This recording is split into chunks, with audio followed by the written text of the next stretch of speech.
Assalamualaikum warahmatullahi wabarakatuh. Anak-anak, bagaimana kabarnya hari ini? Alhamdulillah sehat semua ya. Semoga kita selalu dalam lindungan Allah Subhanahu wa taala. Nah, sebelum kita mulai kegiatan pembelajaran hari ini, marilah kita berdoa bersama-sama terlebih dahulu. Berdoa, mulai. Bismillahirrahmanirrahim. Raditu billahi rabba wa bil islami dina wa bi muhammadin nabiyyan wa rasula. Rabbi zidni ilma warzuqni fahma. Amin ya rabbal alamin. Pada pertemuan kali ini kita akan melanjutkan belajar tentang kondisi geografis negara-negara di ASEAN. Selanjutnya kita akan belajar tentang Thailand. Letaknya yang persis berada di posisi tengah mempengaruhi banyak aspek dari masyarakat dan budayanya.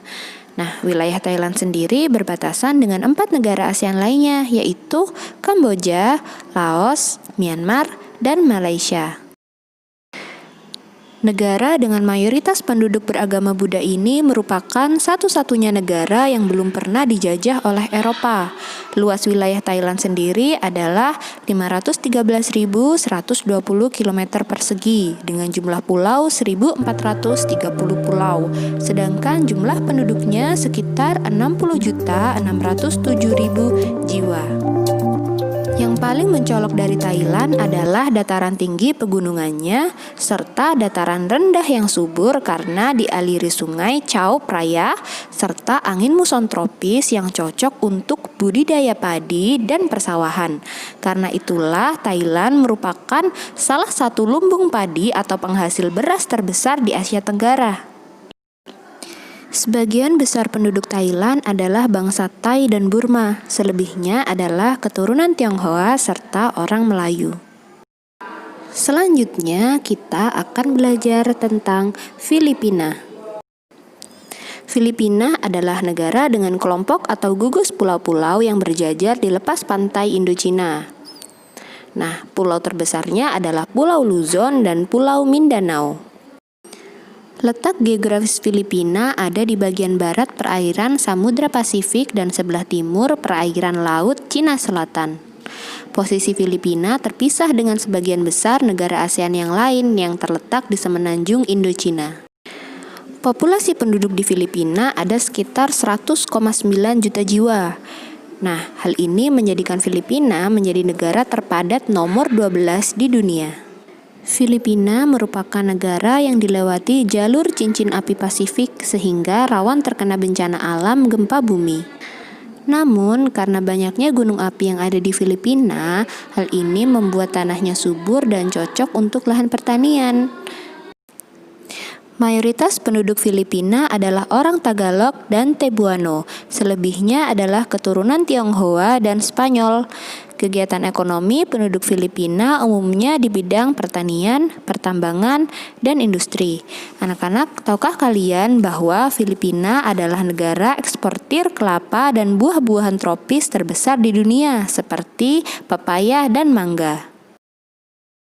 Selanjutnya adalah Brunei Darussalam.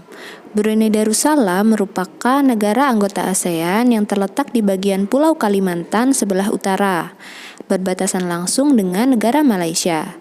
Negara ini termasuk negara kecil yang jarang diketahui sisi lainnya. Brunei Darussalam sendiri memiliki luas wilayah sekitar 5.765 km persegi dengan populasi penduduk sekitar 437.479 jiwa. Nah, dalam lingkup Asia Tenggara, Brunei Darussalam adalah negara terkecil kedua setelah Singapura. 2/3 jumlah penduduk Brunei adalah orang Melayu, selebihnya adalah keturunan Tionghoa serta Dayak. Kegiatan ekonomi penduduk Brunei Darussalam umumnya di bidang pertambangan, pertanian, perkebunan, dan pariwisata. Sektor minyak bumi dan gas menjadi tumpuan ekonomi Brunei. Negara ini juga merupakan negara pengekspor minyak bumi, gas alam, karet, dan lada. Negara ini juga mengimpor barang-barang industri lainnya, seperti mobil, mesin, tekstil, dan bahan makanan dari negara lain. Negara terakhir yang akan kita bahas hari ini adalah Kamboja. Kamboja mempunyai area seluas 181.035 km persegi, berbatasan dengan Thailand di barat dan utara, Laos di timur laut, dan Vietnam di timur dan tenggara. Negara yang terletak di semenanjung Indochina ini memiliki populasi penduduk sekitar 16,7 juta jiwa. Nah, Kamboja sendiri memiliki danau terbesar di Asia Tenggara yang bernama Tonle Sap.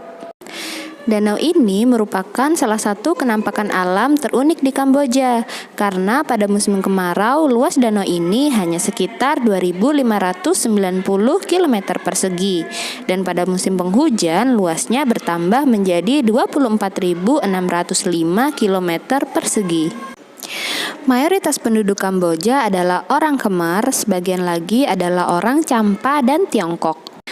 Kegiatan ekonomi penduduk Kamboja umumnya di bidang pertanian. Nah, daerah pertanian ini berada di sepanjang Sungai Mekong yang subur. Pertanian tersebut menghasilkan padi dan karet sebagai hasil utamanya. Nah, anak-anak, sampai di sini dulu ya pembelajaran kita pada hari ini. Setelah kalian menyimak video ini, kalian bisa membaca materi di buku paket halaman 7 sampai halaman 10. Lalu, kalian bisa mengerjakan tugas yang Bu Laras berikan di Google Classroom. Selamat belajar. Sekian. Wassalamualaikum warahmatullahi wabarakatuh.